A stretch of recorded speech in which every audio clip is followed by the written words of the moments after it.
Welcome to the Poison Pen this evening. I'm delighted to be meeting for the very first time Sean McFate, who is over here on our big screen wearing headphones. Want to wave, Sean?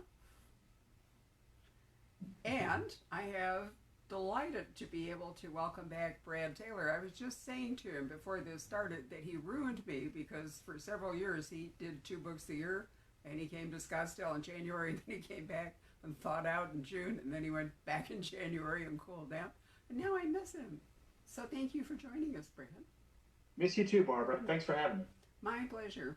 So this is really fun. This is military or at least exciting thriller fiction. And I was saying to Sean while we were waiting for you that I thought that the opening scene of his amazing book was just like a scene in the Blacklist. In fact, more than one scene in the Blacklist where you thought everything was ready, all the cars were armored, all the people were set. What could possibly go wrong? And I have to admit that I was pretty sure, Sean, that something would go wrong, but not on the scale that you envisioned. So, are you a guy that just likes to blow things up? In my former life, yes. But why not start with a bang in a thriller?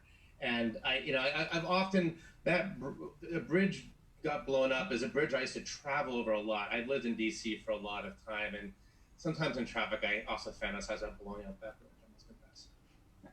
So one of the ways that things can go wrong is the unexpected. You can plan and you can plan and you can plan, and then some really small last minute thing can completely foil an operation. And I don't want to give a lot away, but that's actually what happens here, which, but you feel bad for the people that got caught in it. Yeah, I mean, the opening of High Treason is basically, I don't want to give out too much away, but think of sort of a 9/11-like event mixed with a John F. Kennedy assassination event. And the question that propels the book is, who's behind it? Well, yes, I thought for a while it might really be who's the target. But I think that that's probably less questionable. So, Brad, you've read this wonderful book, so I'll sort of step back and let you take over.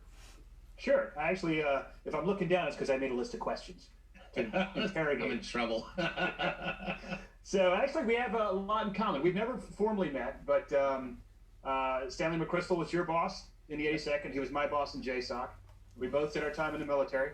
And when we both got out of the military, we both became military contractors. I mean, I did the same thing. And actually, we have the same editor. David Heidfeld is my editor as well. So we have a lot in common. And what I really wanted to start off is just talking about your background. What led you to go in the Army, and what led you to go into military contracting, and how that's infused your work? Yeah, that's a great question, Brad. I entered the Army at the end of the Cold War in the very late 80s. And of course, things changed rapidly, right? In a couple years. And then the military in the 1990s, in my opinion, was sort of a ship at sea looking for a mission, the Balkans. And I had some wonderful experiences at Fort Bragg with troop time, being an 82nd Airborne guy. But it was always like you're on a great team without a scrimmaging all the time, right? And soldiers want missions. And I kind of left, you'll laugh at this, I left in 2000, having gone to Europe and the Balkans, thinking like the future is nothing but peacekeeping missions. So I left. I'm not laughing. I know exactly what you meant. You hit basically the 10-year mark and said, I'm jumping ship. Exactly. I almost did the exact same thing. Yeah, and so things went through my head. What are we doing? I'm handing out MREs everywhere. This is not for me. Right, it's not what I signed up for. And then 9/11 happens, and at that point, I had done something really strange. I had gone from the 82nd to graduate school. Not that strange. I was at Harvard, but I thought I had made like the worst mistake in my life going to Harvard. I was there to study war, what causes it, what elongates it, and I was instead doing econ problem sets. And this is nuts. And I was running across the Harvard yard one day, and I got literally a phone call. It was a phone call with something like this. You don't know who we are, but we know who you are. We represent this company that does strange things to the U.S. government. We want you to basically drop out of your graduate program and help us build an army in Africa. And I'm like, econ problem set midterm, going to Africa and building an army. I think I'll just do that. So I dropped out of Harvard Harvard, and I thought it'd be like maybe just a semester. I ended up being 3 years, and I worked for a company. I was basically, in some ways, like a paramilitary for the U.S. government in Africa doing Well, that's things. actually was my question. I knew you worked for the State Department, and I wondered if, because I've done contracts for all kinds of people. Yeah. And sometimes it's an individual contract straight to like the DNI, Director of National Intelligence. Other times you're working for a corporation who has the contract and they've hired you. And is that what happened? Yeah, I worked for a corporation, and most of what they did was pretty benign, fixing aircraft engines. Yeah. But they had like this small wing that did really weird stuff, didn't have an organogram or anything like that. Yeah. And I was their guy in Africa.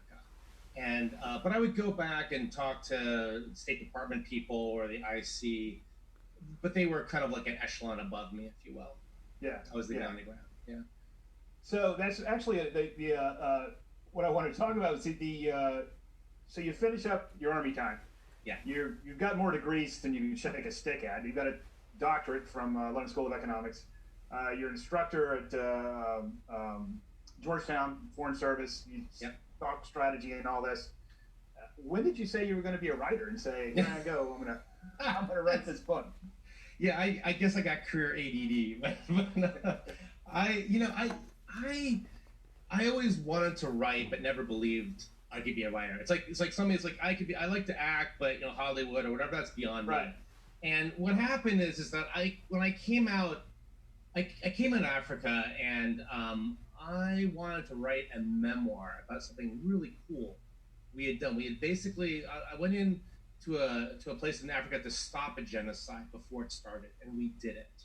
And it was a really interesting story, and there's a way to tell it even without crossing classified red lines, which I'm sure we'll talk about. You have experience with that, I know, in terms of how do you not do that. But my agent wagged his fingers like, no, Sean, if you do that, you'll be sued to death. So why don't you turn it into a fiction book? And so the first novel, Shadow War, was basically a fictionalized version of something I had done. We had to change some key things, but then that launched the series, the Tom Locke series. And this is actually the third in the series. And you got the experiences on the series when they move forward. I mean, I write a series too. And so, I mean, the old story is you've got your entire life to write your first book. Right. And now you got to write the rest of them. When you're writing the series, you've got the characters got to grow, the things have got to expand, the human condition goes on. You can't write the same book each and every time. And this is the third one. And how have you seen the series change?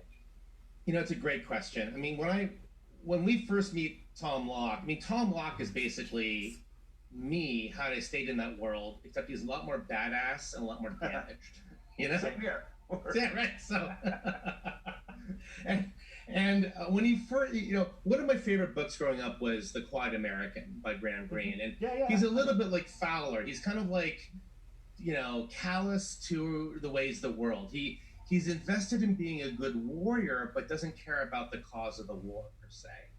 And then the rest of the novels, he's actually he abandons that, and he's in a search for his soul, to reclaim his soul. So the arc, and this happened without planning. The arc of the books is he's trying to figure out, because if you're an independent contractor, shall we say, you get to choose what wars you participate, and then there's a moral choice. If you're a Marine, you're sent off to war. You don't really have a moral choice. It's either that or the stockade. And but when you can choose to opt out or opt in, there's more of a moral dilemma about what wars are worth fighting, what in general is worth killing for and fighting for. And the books in some ways explore the fringes of that. Have you had trouble with the, because I write a series, the reason I'm asking author, so you've got to, the guy's got to grow one way or the other. He can grow dark, or he can go light, or he can grow some way. Yeah. But there's got to be something different, and the different characters he interacts with, and things like that. He built up a stable of people you're like, I can pluck that guy off the shelf, which I've done in the past. I haven't written about him again. I'll pull him off and use him.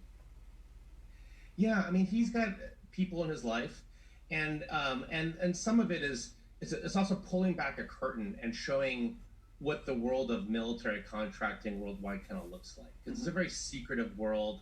and I also write nonfiction too. I find fiction's a lot, it's more fun, but it can be a much more effective way of communicating what really is going on. You know, if you look at all the contractors in Yemen or Syria or Venezuela, what is really going on down there? Wagner Group, and they're part of this book too. I mean, and you know, yeah, I mean, because fiction can be a better truth teller than nonfiction sometimes. And yeah, actually, I was supposed to be showing. I actually had some show and tell here. Oh, thank you. I was going to ask you about New Rules of War. I've read it. Really good book. Yeah, thank you. And the difference between writing nonfiction and fiction, because this is actually a really easy read. I'll tell everybody that this is a nonfiction book, and it's a really good book. Thanks. But it reads like like People magazine type thing. You're learning stuff, but it's not this dense. Because a lot of the books we read for nonfiction, it's super dense, and you're just like, oh my god, I got to get through this. Like my last, I just turned my next book in this morning, and it's about China. And I read 6 books on China, and they were just like putting me to sleep. I'm like, come on, you know. But that was not like that. And what was the difference between writing? Well, actually, you've written a couple of nonfiction books. Did you start writing nonfiction first, or fiction? Yeah, no, nonfiction. So my first book was Oxford University Press, which is like the primo academic press, and it reads like an economist magazine, which is pretty smooth for an academic. But if you, right?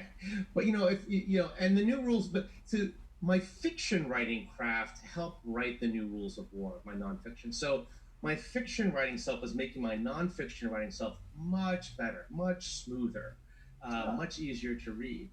So the New Rules of War is packed. It's like it has the rigor and ideas of a thick academic, like very significant, dense book, but it goes down like ice cream.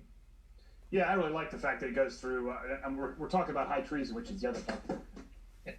But I like the fact that each chapter is a rule, and you can get through that. It was a good book. I know what I was going to ask you. I was reading your book, and you got your main character, Tom Locke is your main character, your protagonist. That's right. Is in first person. Yeah. Did you set out to write in first person like that? And because it goes first and third. Well, the reason I'm asking is that's exactly what I did. Yeah. So, but for me, I wrote my very first book. It was all in third person, and I didn't like how that ended up. And so every time Pike was on the stage, I turned him into first person. I had to rewrite the whole thing. Yeah. And I was curious your writing process. You know, maybe you influenced me, because I just started off writing first person for the main characters. Because first of all, he is like me. I mean, like I feel like I'm telling a parallel universe, and also I think it brings the reader closer to the character. Right. Now, I know there's some debate in literary circles, like Orson Scott Card and others absolutely detest it when people switch between third and first. But I think for books like this, I'm with you. I find it's actually a much more fluid way to tell the story. Can I interrupt for a minute, Jet? Can I just say something on this topic? Because I think you'll find this interesting. Years and years ago, we held a conference after our first Left Coast Crime Conference. And the authors we invited, it was a little bit academic, were to deliver papers. So we had Michael Connelly talking about Raymond Chandler and Val McDermott talking about, I'm trying to remember, Dashiell Hammett, I think, and Joe Gores. Anyway, the most amazing paper in many respects was Justin Scott, a thriller writer you may not know, and he did a paper on Robert Louis Stevenson, Treasure Island, in which he pointed out that Stevenson wrote the book, and I can't remember which sequence, it wrote it in first person, and then suddenly he couldn't tell the story, so he switched to third person, and then it goes back. So he was like the pioneer in figuring out that you could not tell some stories entirely from one point of view and do it correctly. You could have the little boy, the young man he could talk in first person, but the bad guy, John Silver and all the rest of it, they had to be in third person to make it work. Yeah. And it never even occurred to me that was, something that Stevenson would have pioneered.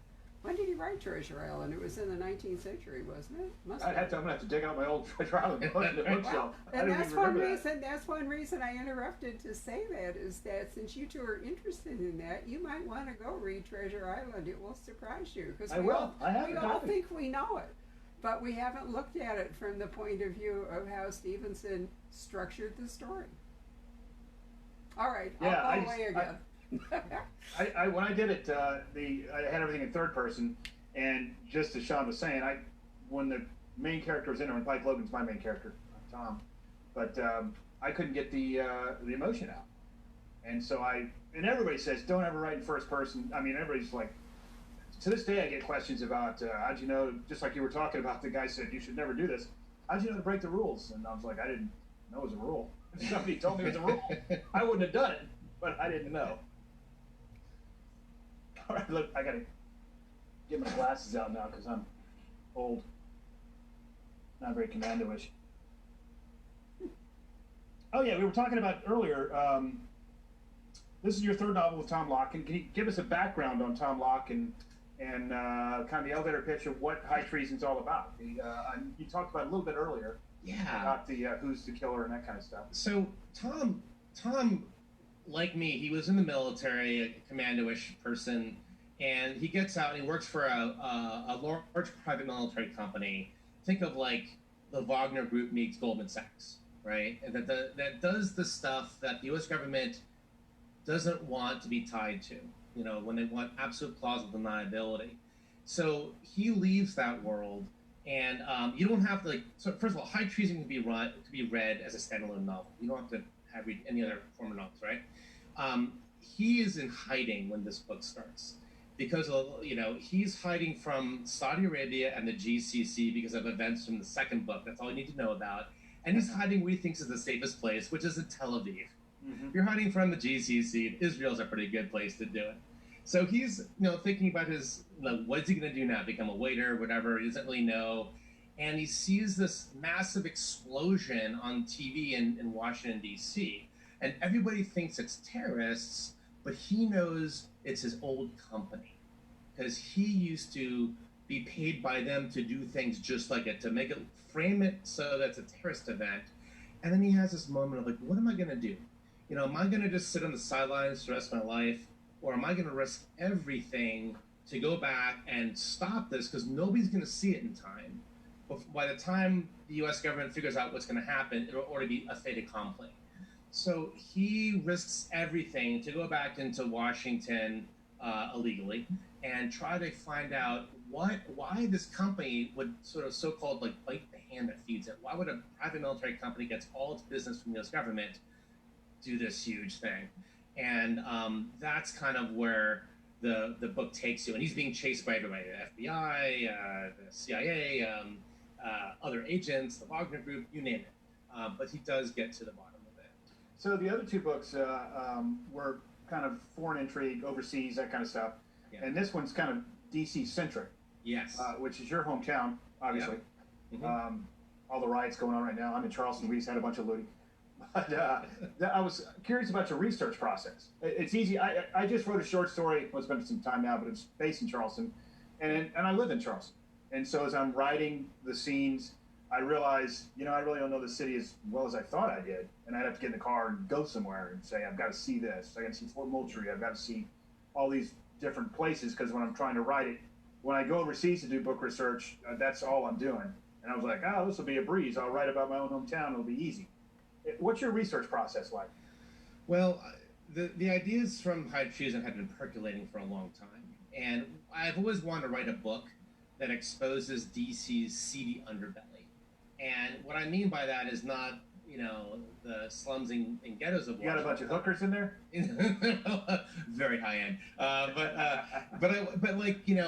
How what most Americans think about how power, where it emanates from in Washington, is wrong. They think of Capitol Hill, they think of the Pentagon. To some extent, that's true, but it's like K Street. It's all these private, they have these private crisis management groups, or basically private CIAs. They have bars, or certain bars in DC where real policies made over several martinis, sort of Mad Men-like. There are these elite social clubs like the Metropolitan Club and the Cosmos Club, and this novel takes you into those places to show you where the deals happen before they're announced as the deals are happening.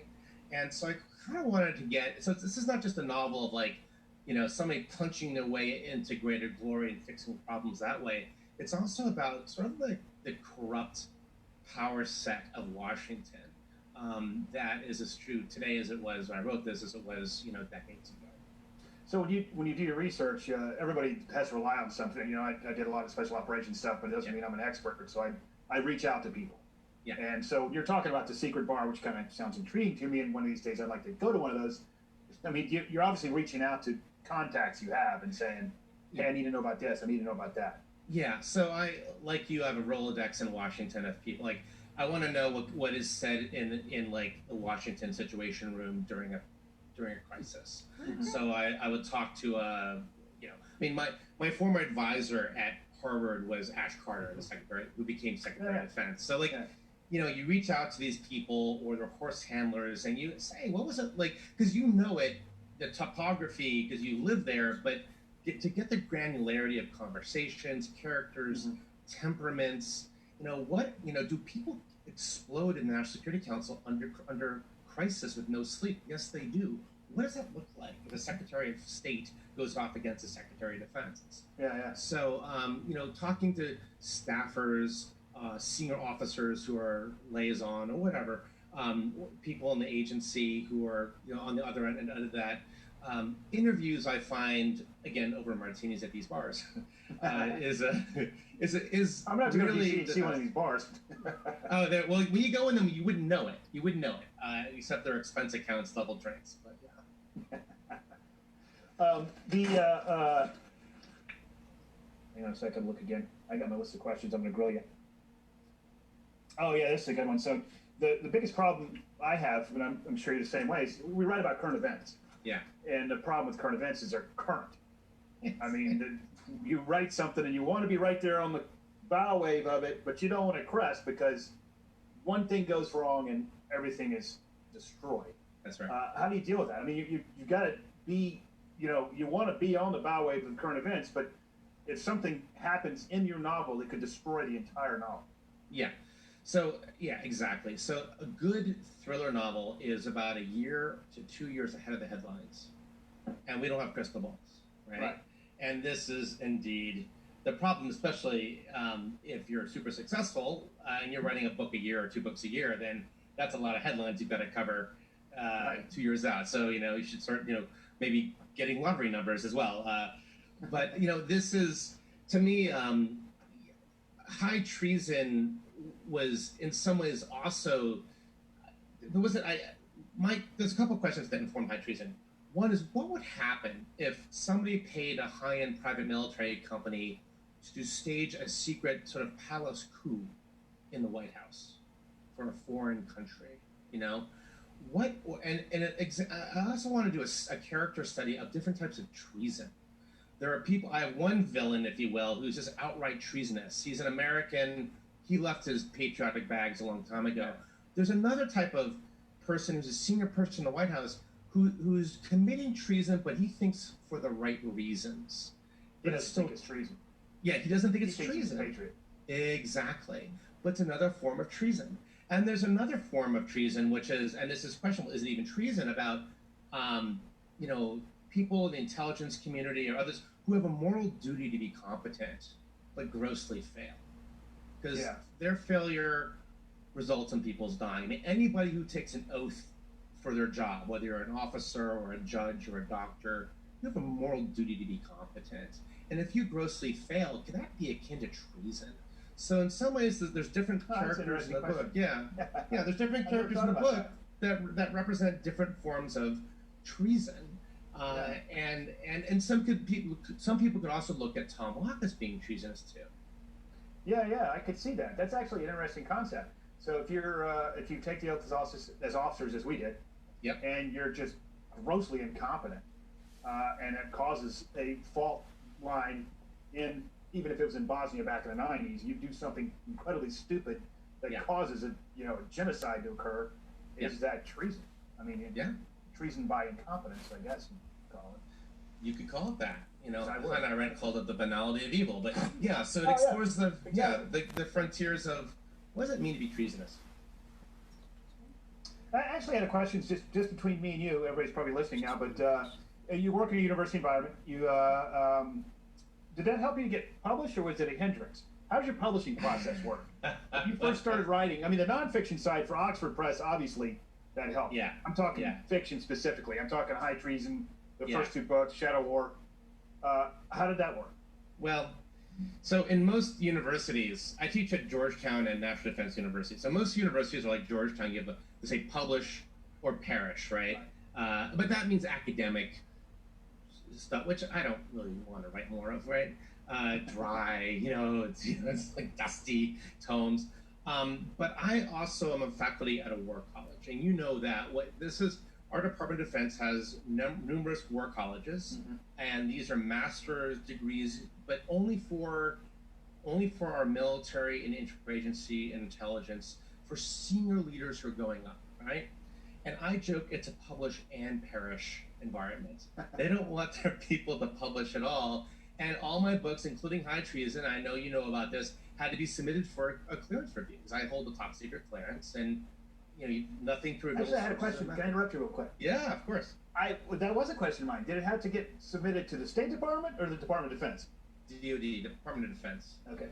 Because I'm a Department of Defense. Because that's what you're working for. Yeah. Yeah, it's my boss. Oh yeah, I'm sorry, I didn't mean to interrupt you. No, and they had to, don't tell our editor this, but they had to look at it, and the outcomes, the thick pit, and I'm very careful. So there were no problems, but there is a pucker factor when you hand it over to the DoD, Politburo, if you will. Well, especially because those guys, when DoD gets something, they're going to redact everything but the word "the," because they don't really care about your success. All they care about, and then selfishly, I could see it if I was working there. I'm like, don't let him write this. Can't close out. But then they start saying, well, wait a minute, he's writing about a police detective in New York. Maybe we should send this to New York and see if he's giving something away. They're like, what are you talking about? The worst thing that could happen is they decide to staff it. Yes, if they exactly. staff it, I think this needs to go to the IC. Yeah, maybe the NSA needs to look at this, because he talked about a satellite like Tom Clancy, like he would know anything about it. All he did was get on Wikipedia and create this satellite.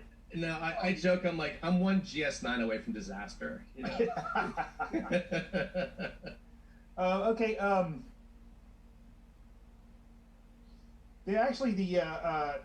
We were talking about the university stuff, and the before university time, I actually wanted to, and I skipped over this. I should have asked this right off the bat. Your experiences in the military and in the contracting world, the IC world, or military PMC world, how they factor in the book? I mean, you spent a lot of time in the military, and you spent a lot of time in the contracting world, and you get, at least I know, I've gotten significant insight into what goes on in those worlds. Sometimes you literally sit there and go, we're paying for this? Kind of walk away going, all right, as long as I'm getting a paycheck, no, this is not the right thing to do. And all those experiences end up in my book. Yeah. We used to have a joke that if anybody saw, when I was in the unit, if anybody saw what happened then, they would say, that's the best of the best. Something always goes wrong.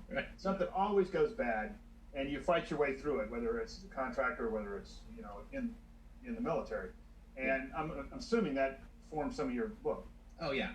I mean, the reason I kind of got out of that world is because I had an experience where I was working with, I'll leave the name of the company out of it. It's a big company. Yeah, yeah. Where... I wasn't going to ask you. I figured you didn't want to say. Yeah, I just, they already tried to sue me once. I don't... Yeah, I'm with you. That's how they win wars. They sue you to death. I had a situation where we were doing something in South Sudan, and what I saw them doing was a U.S. government contract to do something in South Sudan, and what I saw the company doing, I thought was morally wrong and also maybe illegal under U.S. law.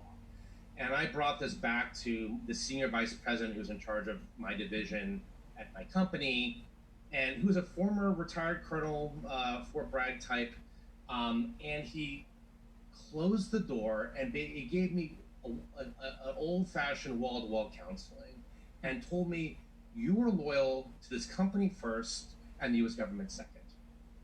And after that, I'm like, I gotta leave. I have my own choice.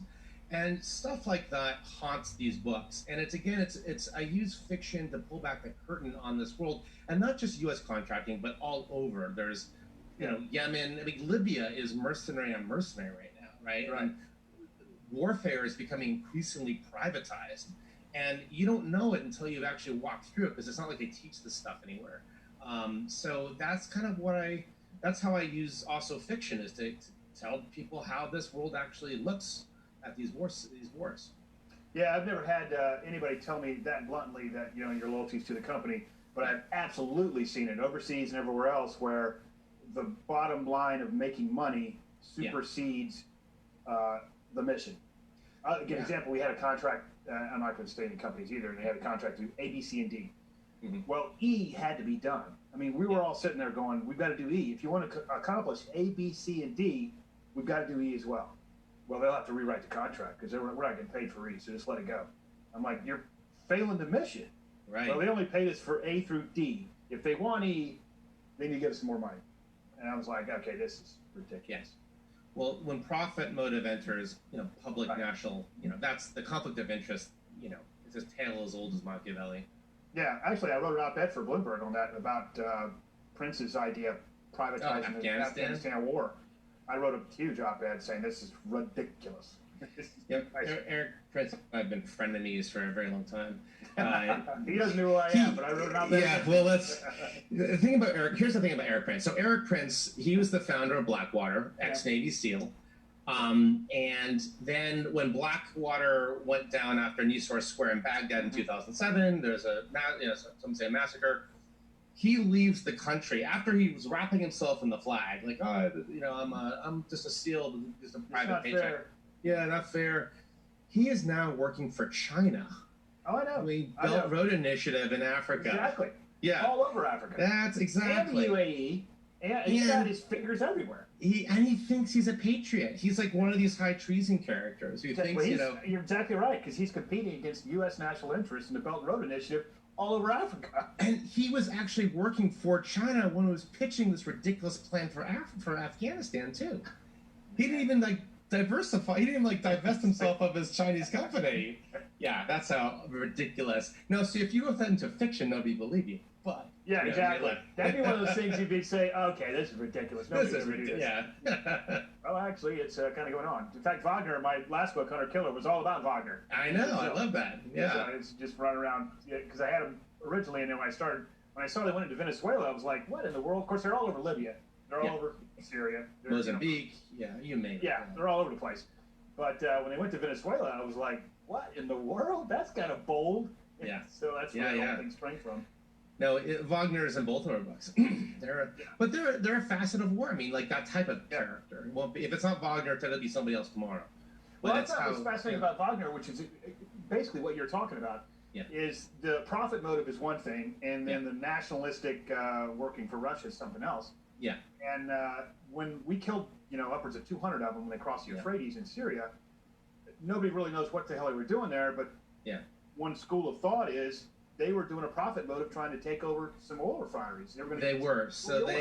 Russia had, and I've done some, professional nonfiction stuff on.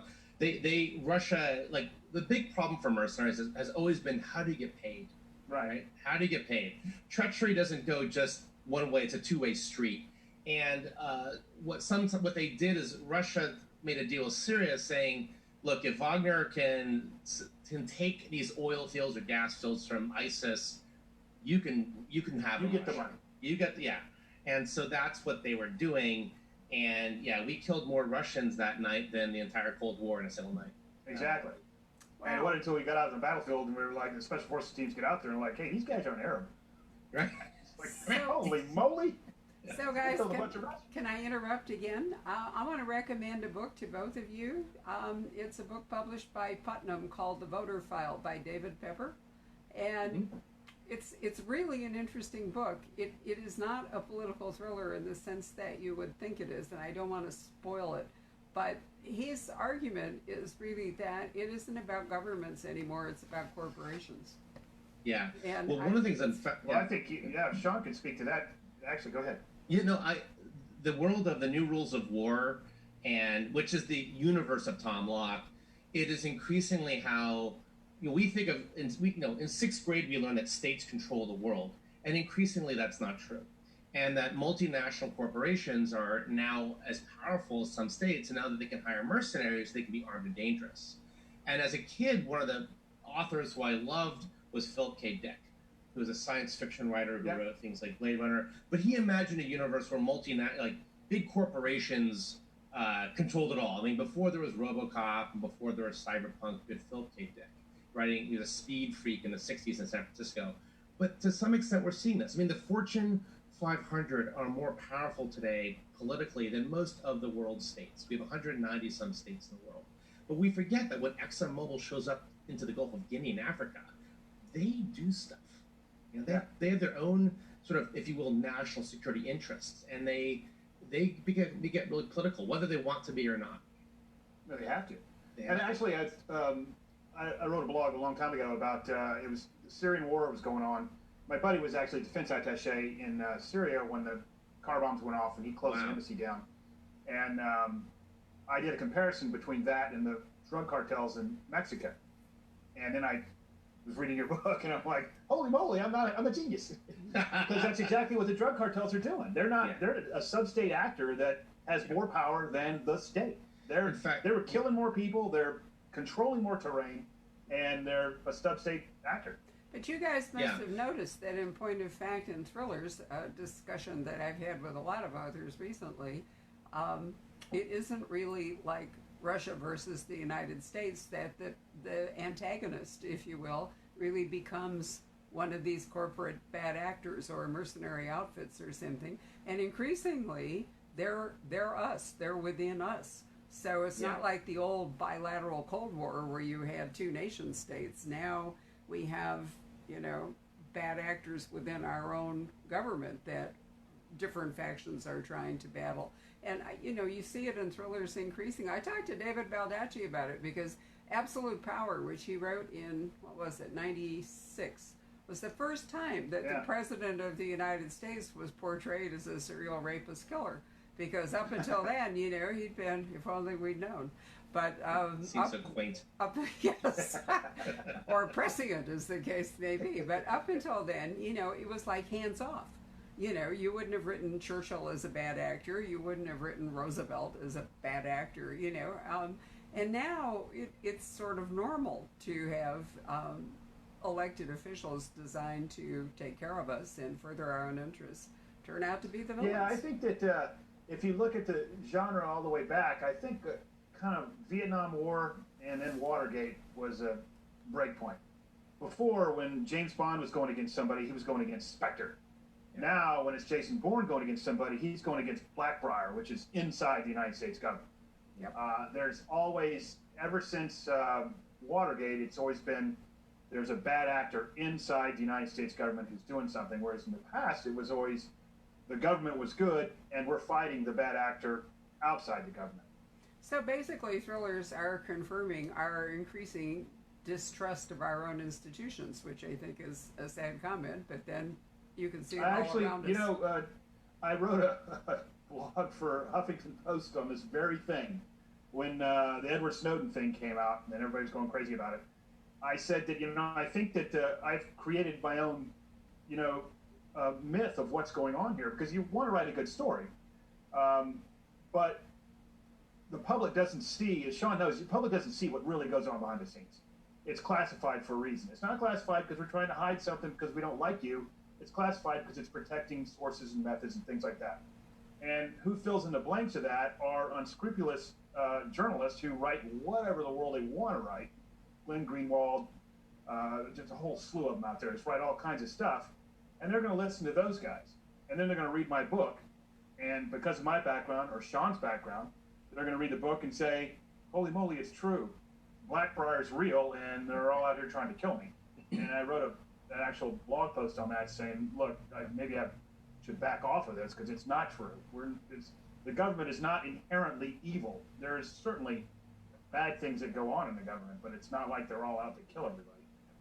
So guys, before Patrick has a question or so that he'd like to present, but I wanted to take a commercial break here and point out that what we have are autographed copies of High Treason from the hand of Sean McFate. So if you're interested in this program and if you'd like to buy one, or if you just want to support the authors and what we're doing, I would urge you to go to the Poison Pen web store and order a copy of High Treason. It's a really terrific. I would too. It's a great book.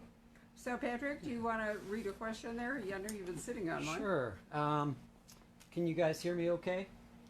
Barely. Okay. There's a question about cyber terrorism. And this customer asks, do you think our government and military heads understand technology sufficiently to prevent cyber terrorism? It's a big question. I'll start. Yes, they definitely do. The problem with cyber terrorism writ large is that it's an individual event. As Hillary Clinton found out, as John Podesta found out, phishing attacks and things like that are easy to, or it's almost impossible to stop. You've got a 1,000-man organization. It only takes one idiot to click on a stupid link. Now that's a reactive event. If you're talking about cyber terrorism in the sense that they're going to take down our power grid or take down our water supply or things like that, they're constantly trying to do it, and the United States government is constantly trying to fight it, and it's a tit-for-tat game every single day. I get feeds every day from hacker news sites on some zero-day vulnerability that goes into Zoom, for instance, which we're on right now, that, they're compromising your computers and things like that. The United States government, I think, has a very healthy handle on the threat vector. Whether they have the ability to prevent it is another story. It's kind of like saying, if I'm a caveman, do I understand what a woolly mammoth is? I do. Can I stop the woolly mammoth? Not really. And I'll turn it over to Sean. I think in general, the idea of cyber, what makes it so interesting is the problem of attribution. And, the U.S. government has a pretty good idea once it comes out of the troll factory, it's a fancy bear or something like that. But you can frame others too, to some extent. And modern warfare, and I talk about this in my novels and the nonfiction, it's becoming epistemological, meaning epistemology is like telling truth from lies. And in the old sort of way of war, battlefield victory determined winners and losers. In the new way of war, telling truth from lies can determine winners from losers. And I think cyber terrorism and cyber war, that's a significant threat, because there's many ways to win wars. One way is like obliterating a country, but another way is to reach inside of our country and subvert our democracy from within using some of these non-attribution weapons.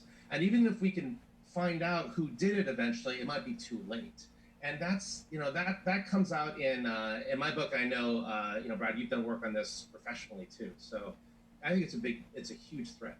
Yeah, I'm going to plug my book now. You just reminded me. I turned it in this morning. So the actual plot is a deepfake video against Taiwan from China, using a deepfake video where apparently the parliament has decided they're going to side with China, that kind of stuff. But it's a completely fake video. And it's almost impossible to determine if it's fake now, because the algorithm has gotten so good, you have to get into the ones and zeros. Used to be, you could kind of say, oh, that's not Jennifer Lopez making love to that guy.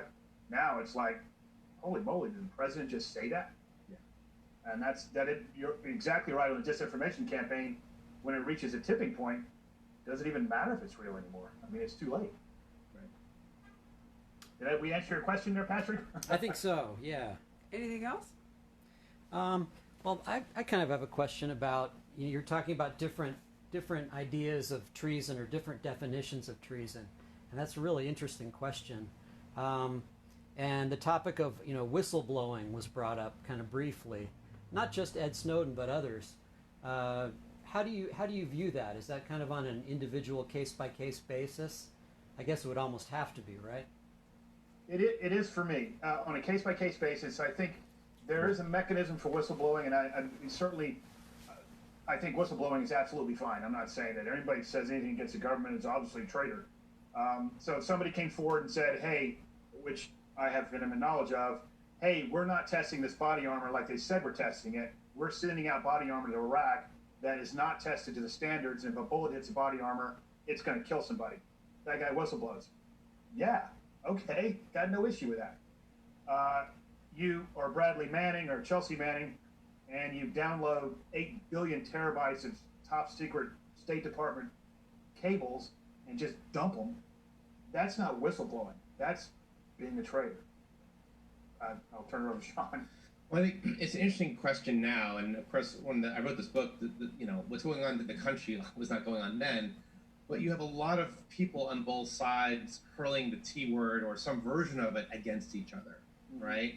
And I think we need some more nuance about what the concept is and not use it in vain, because it's very destructive and divisive, and that's part of some of those people, what they want to do. And before we can, we just talked about national reconciliation. Part of that is sort of agreeing on who's the traitor and who's a patriot. When is civil disobedience a good thing or a bad thing, et cetera, et cetera. So this is a theme we're seeing today. It absolutely is. Gentlemen, this has been completely fascinating. We know from bitter experience that the camera for Facebook is about to melt down because it gets too hot, and then it kicks us off, and then everybody said, what happened? So it's better if we say goodbye to our Facebook audience and thank them very much. Hang on, I got one more question, Barbara. Oh, okay.